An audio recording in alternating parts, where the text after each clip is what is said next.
If you can't handle yourself by yourself when you're single, you best believe you're not gonna handle yourself when there's an actual girl that's attracted to you.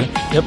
You're gonna bail every time. Mm-hmm. No, like Jesus actually came and like paid the price so that I could be free.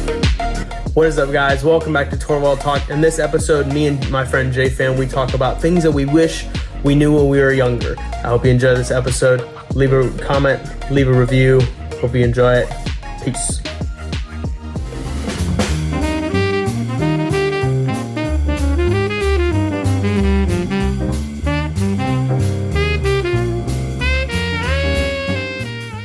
Probably start with whatever one was about being humble. Mm-hmm. It's okay to be an expert, but don't be a know-it-all. Mm-hmm. Or no, actually, you can always learn someone from everyone, no matter who they are. Mm-hmm. I think that's probably a good one to start with. Okay. Yeah, I think I've had to learn the hard way. Of like, you know, you think that you're somebody and you think that you know something, but then whenever you get in a room with other people, like that do that skill or that vocation. Yeah. And then you like you come in and you like kind of know it all about it. Mm-hmm. Or you kind of just, y'all are idiots and y'all don't know what you're doing, or, you just do X, Y, and Z and this is how you fix the problem. When in reality, it's like, oh, wait, no, these people who have been doing it for a longer time actually see a couple other problems that you didn't think through, or because maybe you're not as fully in this thing or know as much, that you kind of overlook some things and you go, oh, I'm actually an idiot. And I just said some things, or I did some things. They'll be like, oh, how could you not do this? But then whenever you actually think about it from their perspective, it goes, oh, I don't know anything. I'm just whatever. I think specifically how that carries into as young people, as like teenagers. I remember when I was a teenager, I thought, all these, and even sometimes, and I have had to get myself, because I know it's not true, but of like all these older people, they don't know what they're doing. Yeah, for real. When in reality, older people are a lot farther along than you are. And you might, as a young person, maybe sometimes come at it from a new perspective. Sure. But you are not always the foremost authority on something. Yeah, I would say probably one thing I feel like I've learned a lot is along that is like, probably I would say specifically my parents. If I could go back to my 17 or 18-year-old self, I would just tell them to listen to my dad more. Cause I have a good relationship with my dad. But I always had that like perspective of like, I have a different perspective. Like I can figure things out on my own. And like, yeah, you should figure some stuff out on your own, but learn how to balance between taking what your mom or dad or whoever it is says and then making your own decision. Don't just do what they told you to do. Cause I also had a mentor, for a little while, and it turned out to be just not good for me. But it was basically like, I would do whatever he told me to do. I would present him with like whatever situation, like having what I wanted to do. But then I would just do whatever he told me to do. Cause like, you probably know it's best. And then you're older. And then went to like the far other side of like, I'm not listening to anyone. I'm doing what I want to do. I'm going to figure things out on my own. And that led me to do, stupid things and make dumb mistakes, but you learn from them. I would say, I think the thing I've realized most and like super recently is like, there is a pattern to the world. Like things happen in patterns. And so part of like listening to older people, especially your parents. Granted, both my parents like live godly lives. They both love the Lord. They love people around them well. They have like a good holding pattern for their life. And so their credentials are there to take advice from them.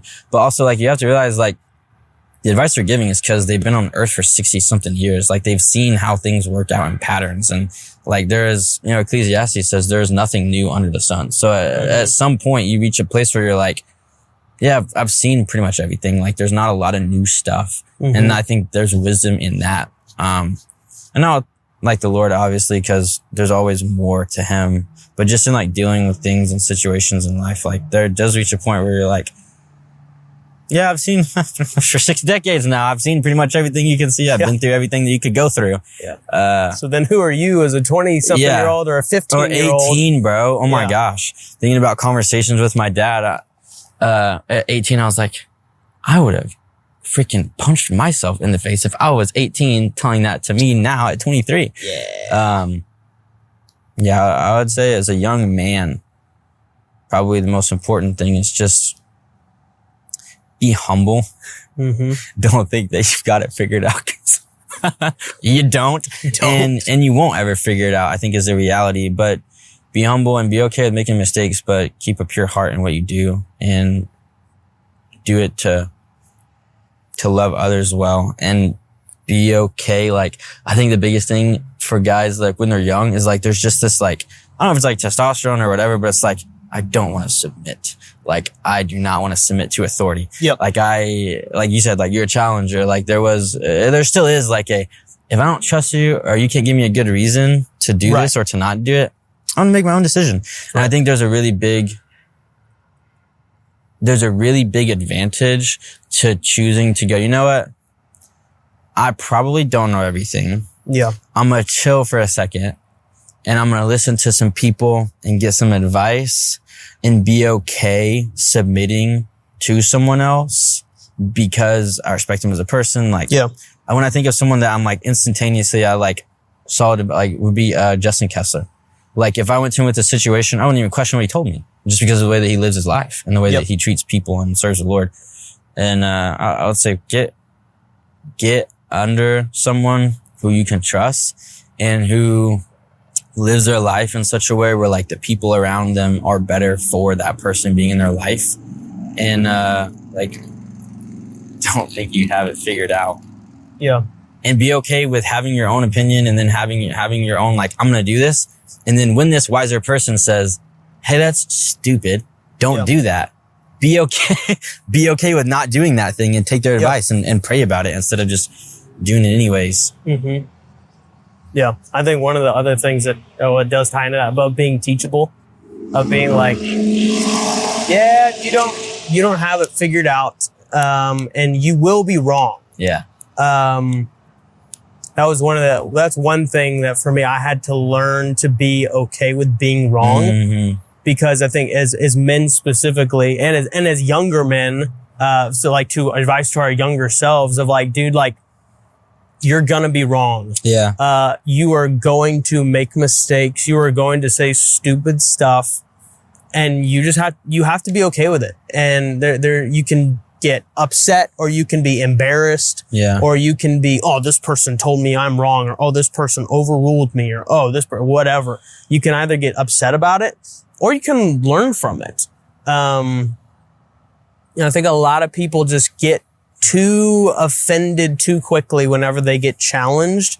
I can say that because I am very much that way of like, if I get challenged on something, especially something I think that I've thought through. Whenever someone brings a very like, just like off the bat, be like, hey, have you thought about this? And it's like a really good, my like brain goes, oh, I didn't think about that. And then that whole thing just kind of tears down whatever it was that I just like thought through. It makes you go, it gets me irritated because I'm like, dude, I'm a freaking idiot. Like, how did I not think of this? But then an offended person would get offended and just be like, whatever you're saying, I don't need to hear it. But a smart person would be like, oh, I didn't think about that. Oh, okay. Well, then how did these things that maybe you just totally obliterated what I just said, how did those things, maybe some of it is true, but then through this other lens, how does then that actually make sense? Or actually is helpful? Cause I think there's been a lot of times where I've like been talking with, my parents are talking to, Justin, of somewhere I've been like, I'm doing this, or I'm thinking about doing this or whatever. And they're like, well, have you thought about this? Have you considered this? Or maybe you don't have to do that. Or, hey, maybe you shouldn't do that because of this, this, and this. And you go, Oh, and you Didn't might, even and clock those. I have been the guy where I've been frustrated whenever you'll tell me that. But then if I think about it long enough, I go, you know what? They're right. Yeah. And obviously you can't let everyone speak into your life. Mm-hmm. I am very lucky to have people in my life who understand me and, know that my personality can sometimes be a little headstrong and Yeah, bro, just a little bit, just that tiniest bit. Not like a bull in a china shop. Oh wait, that's exactly accurate. Yeah. Right. But that get it and that are that same personality, but have had their rough edges knocked off after years and have become wiser people for it. And so I'm very blessed to have people like that in my life who've helped knock the rough edges off of me, that I might be uncomfortable in the moment, but, it's good and I need it. Yeah, I'll say another huge thing I wish I could tell my younger self is like to not overthink things. Like I was a guy that like, man, like I overthought everything to the point where like I was not even good at making decisions. And even like with the plan for my life, I look back and I think of things like, I know that I'm called to ministry. And so like I just pursued that really hard, like in any way that I could, because I want to first and foremost want to be obedient to what God's called me to do. But that led me to like, I was like, I mean, even with certain jobs I would take or wouldn't take, was based around like, I have to be available. I have to be this available for the church that I'm serving at. Like I can't have a job that interferes with that. And like, that's good. But like, you need to work. You need to work as a man. Like you need to work. You need to be able to take care of yourself and provide for yourself. And I don't mean like you don't need the Lord. Like God will bless He will provide for you through whatever you're doing for work. And it's not so complicated. Like it's super simple. Like I work at Chick-fil-A now. I'm a manager at Chick-fil-A and I have the freedom to do ministry on the side. Like I still do full-time ministry. Your life is full-time ministry. Yep. You don't need to go pursue the ministry job. You can not slowly, it'll feel slow, but it will just be on track. It's just work, work, like take care of yourself, take care of the people around you the best you can and serve the Lord in full-time ministry of your life is full-time ministry. And then, something I've had a hard time is like, just trust that He'll direct your steps. Like it doesn't have to be some like super over spiritually like the voice of the Lord, though He does speak like that and He has to me, but of just like, man, it's okay to work in something that you like.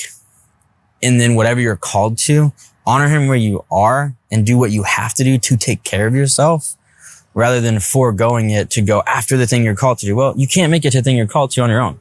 Yeah. But right now I have to work. I have to take care of myself and people around me.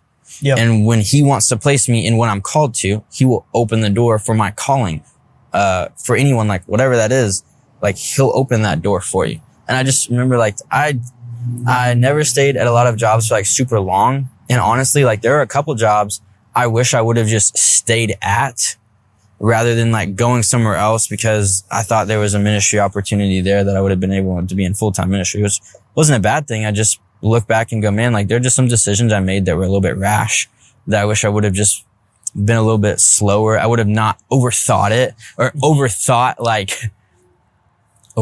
myself to the point where I was like, well, if I don't do this, then this is going to happen. I got to do this to be able to do what God wants me to do. At the end of the day, like, it's not that deep. Like it is, but it isn't. But like, yeah, life is complicated. Yeah. But it's also broadly way simpler than we think it is. Yeah. Like it really is. And so I wish I could go back and tell myself, yo, just, you know what you love to do. So do that and God will open the door or His calling on your life because He's the one who can do that. Yep. You can't get yourself. You can't speed up the process. And if you try and force it, then you'll be in a place you shouldn't be. And then before you're ready for it, and then not only are you going to be in a tough spot, but you're also going to affect other people because you're not ready for where you've been because you tried to force yourself into a position that you were not ready for. Yeah. That's good. I think another thought on the same lines of like, for me, one of the things that God has taught me and what I would tell my younger self and still myself today, you have to be a good steward of the season that you're in. Yeah. Oh my gosh. Yes. Cause if you're not, cause I'm the same way where I'm like, oh, God called me to this.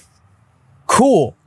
But to get to that, there are some other steps that you have to go through to be able to get to that place. Yeah. Like for example, to do a podcast or to learn how to do social media, I had to learn how does a camera work? How does audio work? How does lighting affect stuff? I'm not saying this is fantastic lighting, but how does lighting work? How does audio work? What microphone should I get? Should I be spending $100 or $300 on a microphone? No, actually, I can probably just use my phone.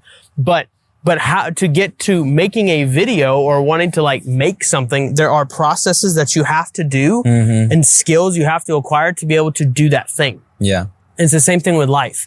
And there's a lot of people that will, myself included, that will be like, well, I'm not in my right thing that I'm supposed to be doing. Well, it's like, well, that's okay. Guess what? So, same as yours of like, I feel called to full-time ministry in more of a, I work at a church. That's a whole nother conversation, but like, yeah. I get the opportunity. Your life is ministry. Yeah. As a Christian, your life is ministry. Yeah. But I have the opportunity to work at a church. Well, that was something that the Lord put on my heart about a year and a half ago, so I was in ministry before, for about 2 years. The Lord really then after the second year, the Lord really opened my heart and my mind to be like, oh wait, no, you're called to this. But the Lord then had to take me out, for a season, for about a year and a half. And the Lord had to refine me and he had to hide me. And he had to work some things out of my heart and out of my mind and had to just continue to expand my vision. But during that time, I was doing landscaping. I was driving around in the blazing heat of Texas, changing sprinkler heads, sweating. I was outside doing things that I did not want to do, things that I did not feel like I was very good at. But in that season, what it allowed me to do for a year and a half, it allowed me to learn. I can't tell you how many podcasts I consumed. I can't tell you how many books that I listened to. I can't tell you how much time I had to think. And honestly, the Lord he got to just reveal stuff to me while I was driving my car down Woodlands Parkway, about myself, about people, about teaching me different things. There were so many things that had I not had that season of honestly wilderness, that I would not be where I am today. But also in that season of wilderness, you have to be faithful to then the season that you're coming up to. You can't just be, oh, my season right now, it sucks, or I'm not where I'm supposed to be. Actually, you are. Yeah. Wherever you are at right now, I would tell this to my younger self and to anyone else who's listening, wherever you are now, it's for a reason. Yeah. It could be, I can tell you this, another thing I'd tell my younger self, I've learned more of what not to do than to do in a lot of different aspects of my life, either by my own mistake or learning from other people's mistakes. And so. Mostly my own. Yeah. Mostly my own and watching others, but you have to be okay with the season that you're in. Also, I saw this, what I want to say is I saw this quote. I have no idea where it's from, but it is, I just remember reading it and it's just always stuck with me. And it said, God is too sovereign for you to be somewhere that he doesn't want you to be. And so I thought that just hit me because I remember thinking like, I'm not doing what I'm supposed to be doing or what I'm called to do. Not saying like right now, but when I read this, I just remember going like, yeah, that's right. And you're thinking like, well, yeah, you have free will and you can choose to do whatever. I really do believe though that when you day in and day out are intentionally with everything in you, as you should be, pursuing Jesus, yielding to him and seeking his will, just being loved by him and loving him, being in a relationship with the Lord, he will direct your steps. It's a promise. And so he really is too sovereign for you to be somewhere you're not supposed to be or somewhere he doesn't want you to be. Yeah. Especially when you're seeking him and pursuing him daily and going after him daily, praying daily, reading daily, and seeking what he wants for your life. he'll direct you and he'll open the doors. And so I really believe, 18-year-old self, you are okay where you are. You don't have to worry about trying to force it, or 19 or 20-year-old self. Like, you don't have to force your way into something. Just pursue him daily and he'll lead you where he wants you to go. It's just that we get so antsy. I'm like, I want it now. I want to go now. I want to be there now. Yeah. Yeah. You can't hate, you can't hate or despise the season that you're in, because God has you there for a reason. And honestly, I think about that even now, because I would say, like, I've been in a season, and I'm probably still in a season where I'm like, yeah, I'd prefer that, like, I don't stay in this for like another week. That'd be fantastic. But the reality is, like, no, like, there's a purpose in what God's doing in me now.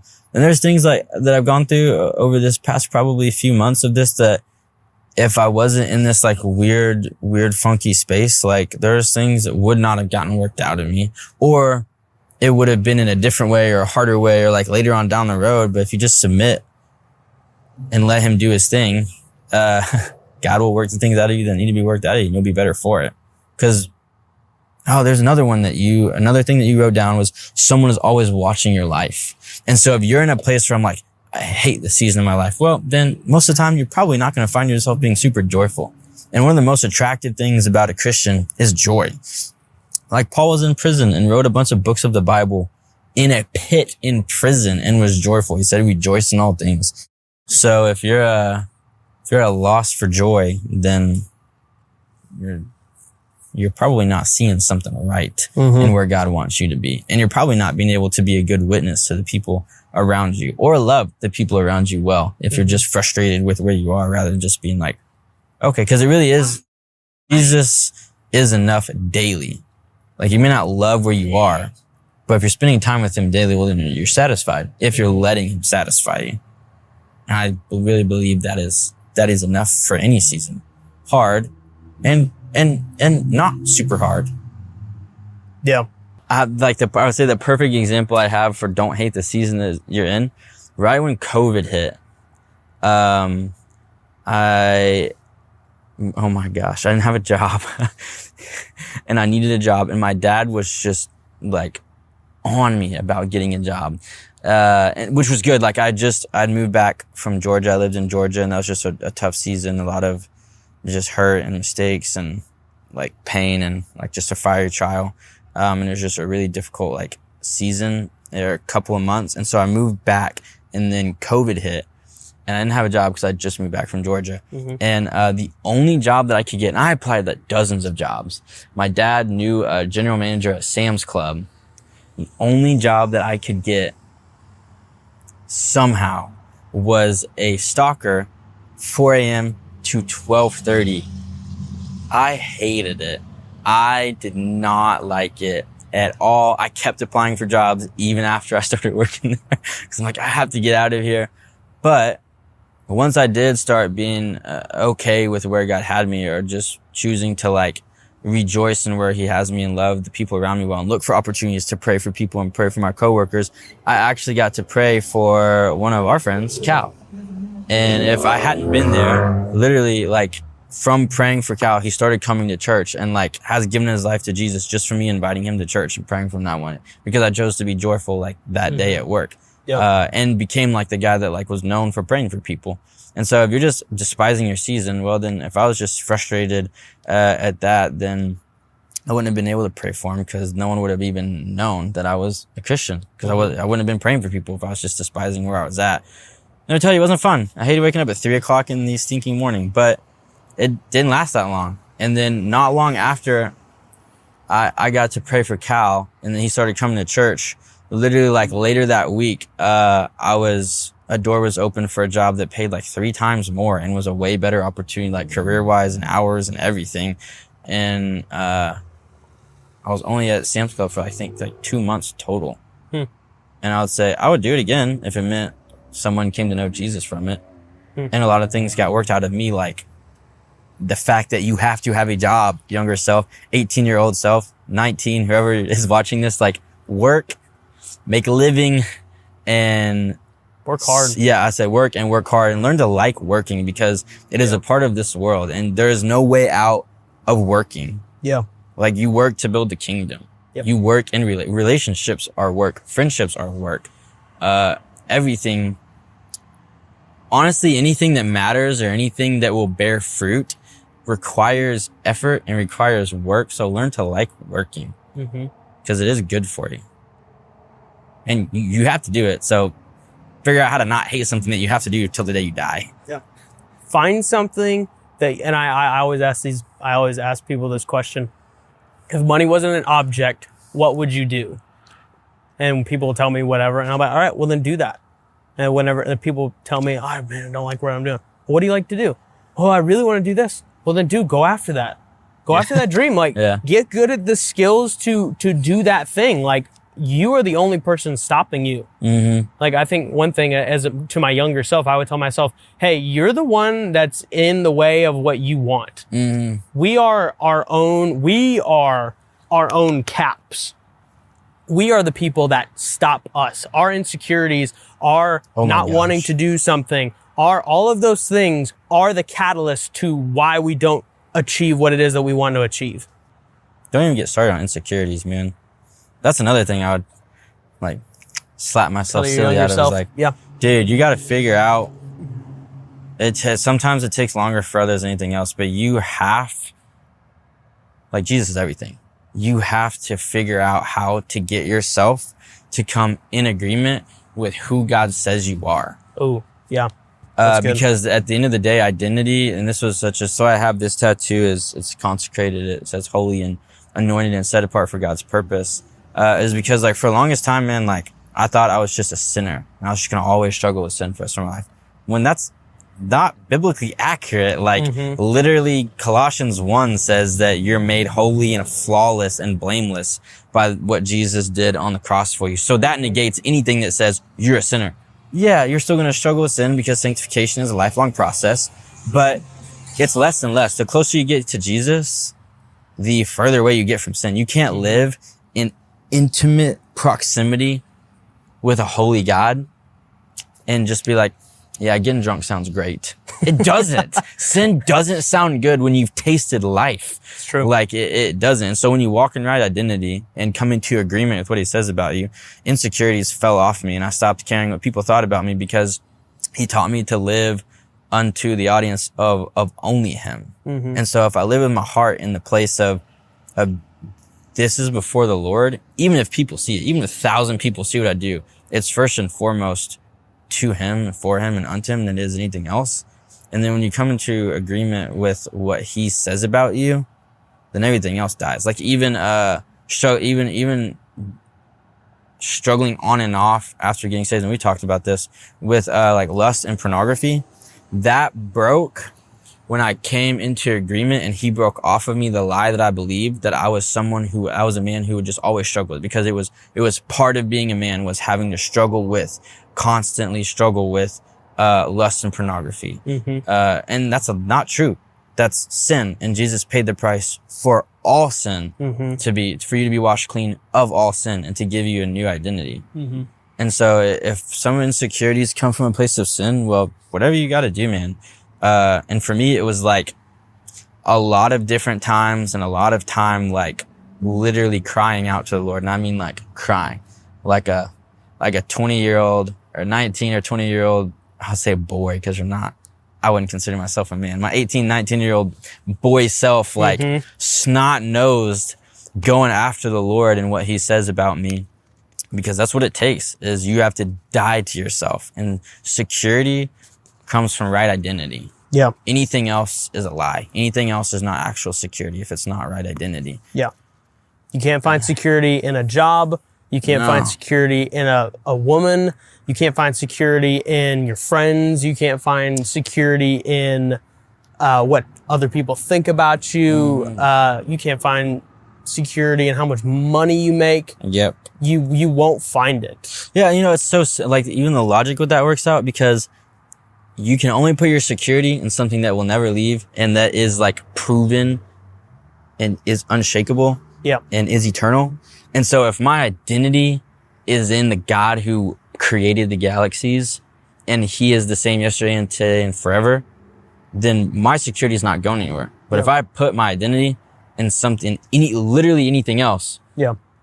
Well, I've been in a place where I put my identity actually, in something else. And then that thing was taken out of my life, and it took me into a spiral. Like, it wrecked me because I didn't even realize I had put my identity into that thing. And then as soon as it was taken away, I was like, oh my gosh, like I put my identity in that. Like, if I don't have that, I didn't even realize I was thinking it. But some part of you, if you're not careful, can go, yeah, if this is out of my life, like, I need this, that's a red flag. If you say I need something that's not Jesus, that's a red flag. It's good. And I've even heard, I don't think it's for everyone, but I've even heard people say, like, about their husbands and wives, if I reach a point where, and this is from a sermon that I listened to, this guy was saying, like, freedom in Jesus is, I don't need my wife. Because if she dies or something happens to her, and I'm in a place where I need you and I can't function without you, well, then you've placed identity and security in something that like your life is over if that thing's taken out of your life. And that seems like really extreme, but I really do believe it's the reality, because if your security is in right identity in Jesus, then you're good. Then you're set. Yeah. Like, you're okay. And it's not an easy, by no means, it's not easy to get there, because dying to yourself is painful and not fun. But you won't ever have security, and you won't ever like yourself, because it's not, as Jesus says, love your neighbor as yourself. And we think like, well, I can't love myself. No, you don't love your flesh. You don't love who you used to be. You love who God created you to be, because he loves you in new identity. Well, he loved you even when you're a sinner, but you can love who he created you to be. Yeah. And that's something that, like, I think I even still struggle with sometimes, for sure. And even like saying this, I'm thinking like, we'll probably listen to this in a year or 2 years and be like, yeah, that probably wasn't right. Learn. No, literally, we'll go back and watch this. And I think that that's just the reality. You just have to be humble enough to go like, you know what? Like, honestly, everything that we're saying right now is things that we've learned and gone through. And I've been a Christian for like 6 years now. I'm only 23, so I'm speaking from my 23-year-old experience that is just so small. Yeah. But it's good to know that, like, I'll probably will go back and watch this podcast, and maybe next year and be like, yeah, that probably wasn't for sure. That thought might have been good, but wasn't fully fledged out. And so I missed some things with whatever it is, something on here, I'm sure that I'll say that I'll be like, yeah, no, I probably should get more context there. I probably should have elaborated that a little more with what I've learned. And I think that's just a good and healthy mindset to have. Yeah. That's good. Bucket hat. Wait. Gold chain, son. I don't know how people like hold their chain in their mouth or bite down on their chain when they're working out. I just feel good. It's a metal. I don't want to bite down on metal. Delicious. It doesn't feel good on my teeth. I wouldn't know what that's like. Okay. I need to buy a necklace and bite down on it. That's all my reference was to. Trying to think, is there anything else? What you would tell your younger self? I don't know. I'd just say, like, the biggest thing is to any man. Like, you just have to be humble. You have to work. You have to take care of yourself.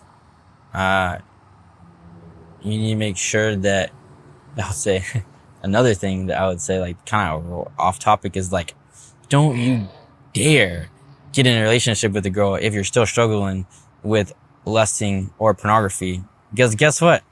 That's adding live ammo into that equation. If you can't handle yourself by yourself when you're single, you best believe you're not going to handle yourself when there's an actual girl that's attracted to you. Yep. You're going to fail every time. So that's well, not that I did anything stupid when I was like 18, 19, but just the reality of, like, you're fooling yourself if you think you can love God's daughter in purity if you can't steward your own purity well. And that's not a condemning. That's just it's the reality. It's just the reality. Yeah. If you want to do marriage well and the best marriage that God has for you, make sure you step into it with a pure mind and a pure heart, and know that anyone that has made it this far, because we're guys, we've talked about this like a few times already, but the whole lust and pornography and any sin. If you don't believe that you can be free from sin, I am either completely crazy or I'm living in actual freedom, like blood bought by Jesus freedom. Mm-hmm.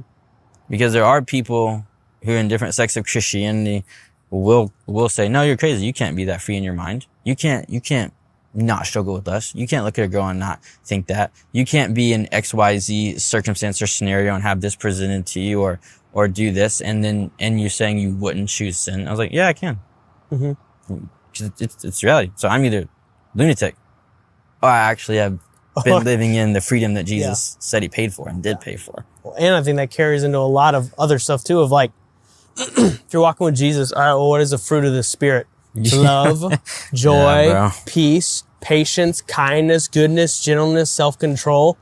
All of those things are not normal things that people walk around with. Mm-hmm. What do most people walk around with?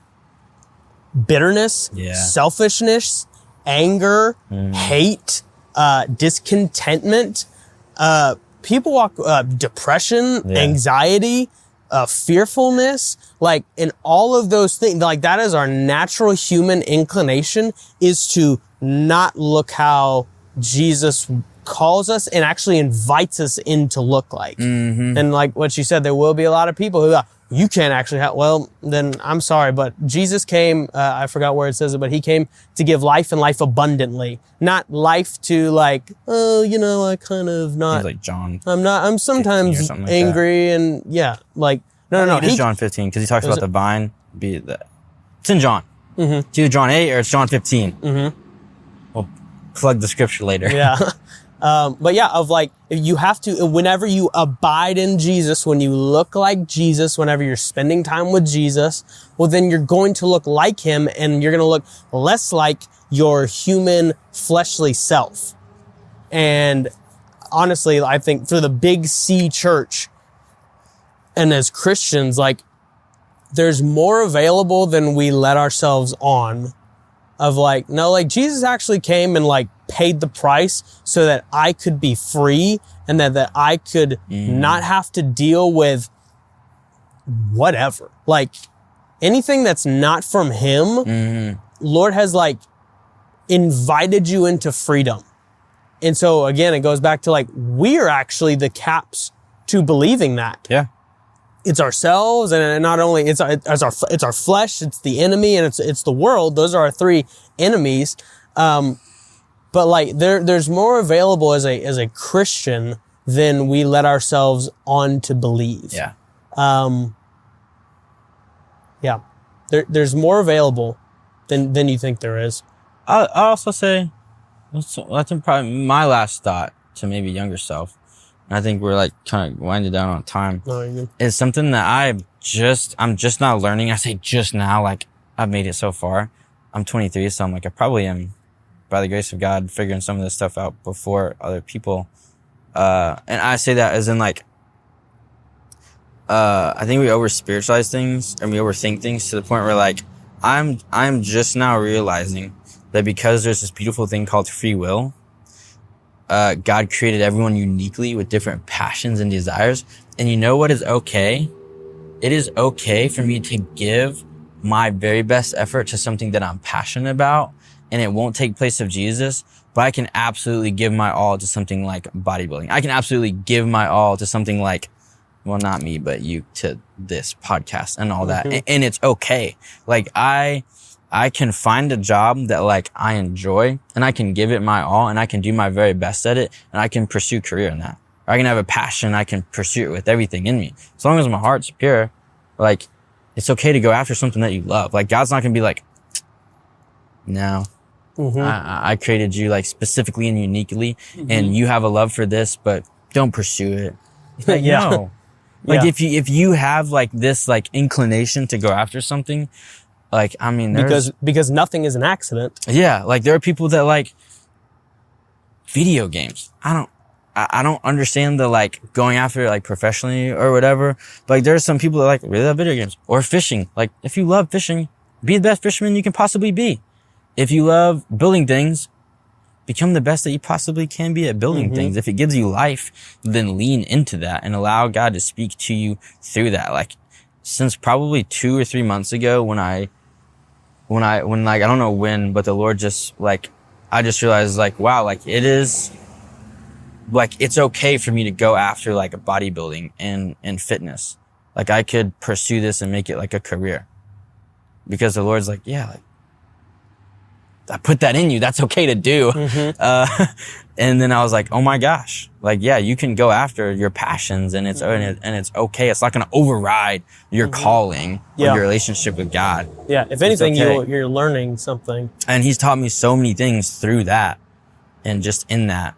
I think that's kind of important is if we're talking like anyone or our younger selves or whoever was watching this, the like younger self, 18, 19, 20 is, I feel like everything we're saying is like all contextualized in, cause we're talking to our younger selves, like relationship with Jesus and the church and stuff like that. But I think like, man,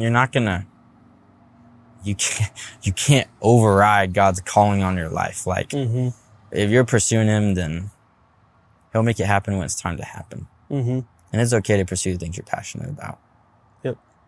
You actually should pursue the things that you're passionate about. And give it your very best effort.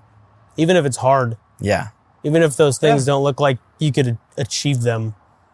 Because I think a lot of people, they give up on their dreams of that. That's not realistic. Yeah. Could be an accountant. Not dissing any accountants, but like, my uncle. Don't settle. Don't uncle. Settle. You live once. I've even thought about it of like, dang, do I want to look back on my life whenever I'm 70, 80, do I want to look back and be like, dang, I wish I would have done more. I wish I would have lived more free. I wish I would have loved people better. I wish I would have not taken things so seriously. I don't want to live and look back on my life whenever I'm that old and be like, man, I let some of these things that we've talked about, I let those things hold me back. Because you only get one shot at it. Don't waste it. Yeah. Any closing thoughts?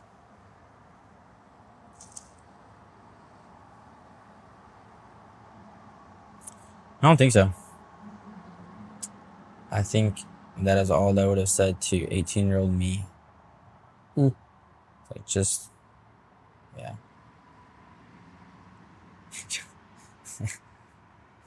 Yeah. You don't need to buck authority. It's okay to be submitted to your parents. Ooh, yep. It's a good one. I remember standing in the office with my dad. Oh my gosh, I would have punched me in the face. But I remember something, I don't remember what was going on, but I remember I stood in the doorway to our office in our house and my dad was telling me about something. And I remember like it wasn't even a big deal. I think it was some situation with work, with like where I was working and just some people situation or like something like that. But I remember to my dad as an 18-year-old, and this man has been through like more than almost anyone that I've ever met. And I remember telling him, I'm a man. I'm a grown man. Because of some, I don't know where it came from. Still. Stupid 18-year-old brain. Somehow my 18-year-old brain thought, like my 18-year-old self thought that because I worked full time and like I was doing things with the church that I was attending, that like I was a grown man and I could take care of myself. And I was like, bro, I couldn't live on my own. Like, how you think you're a grown man? I'm 23 and I wouldn't even say like, I'm a grown man. Like, I still think I'm a kid in a lot of ways. Like, I still have so much growing up to do. And so to think like, you idiot, you were not grown at 18 or 19 or 20. You know, I don't even know if you're grown now.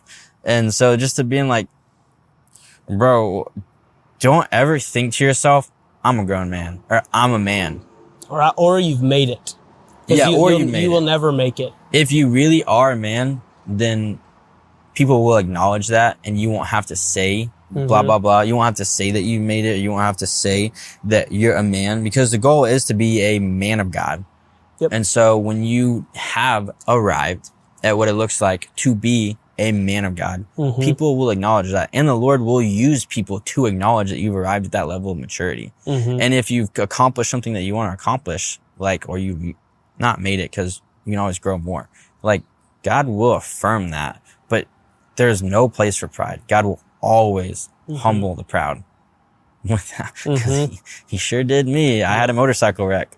Well, you can't really see it now, but literally, like, that's why I wrecked my motorcycle and almost died, was because I was being prideful and I thought I was all that. And then I wrecked my motorcycle going 85 miles an hour and almost died. That'll humble you real quick. So, yeah, that's my last thing to say. Yep.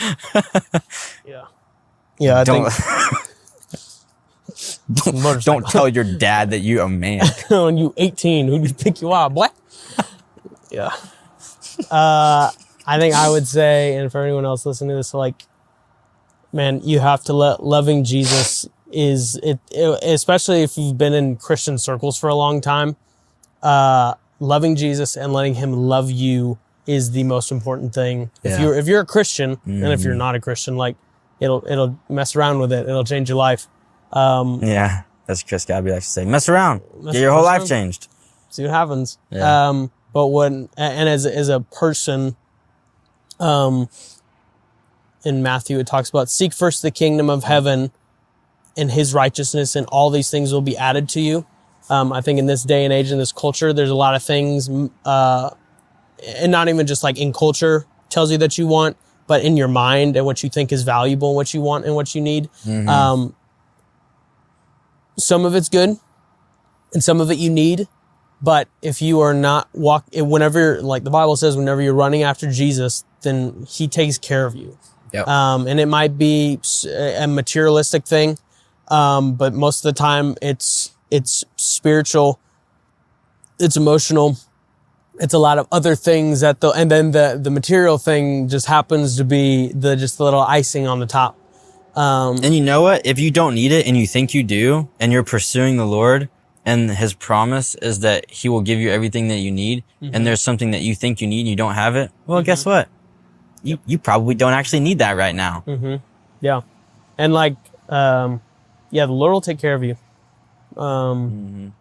As a younger self, and as you're, as a guy, there's a lot of pressure to have it figured out or whatever, but like, the Lord's going to take care of you. There's going to be a lot of times where you think, dude, what am I doing? Am I an idiot? Why am I doing this? What, am I in the right position? Am I doing what I'm supposed to be doing? Or am I crazy for sticking around? Am I crazy for doing this hard thing? Like, just be faithful with what it is that the Lord has given you. Be diligent, be the hardest worker, but be the most loving person. Love people really well. Be kind, freely give, because as much as we've been given, which is, salvation and everything else is we've been given everything. Well, then why would we not give back? Why would we not love? Because we're being loved and we are being taken care of. If you really believe that Jesus promises you that you will be taken care of in every way, well, then you are secure, and then you are free to then love and to serve and to do all the other things because you're being taken care of, because you're selfless. And so, you love God and you follow after him and you obey him and you do what it is that he's called you to do. Man, watch what happens whenever he takes care of you, when he opens doors for you, whenever you realize it's not all about you and what you can do and how smart you are and who you know. And, it doesn't matter. Like, God is going to take care of you, and you just have to be humble. You have to love really well. You have to look like Jesus. And that only comes by loving Jesus and letting him love you, and letting him knock off those rough edges. And it's the only way to live.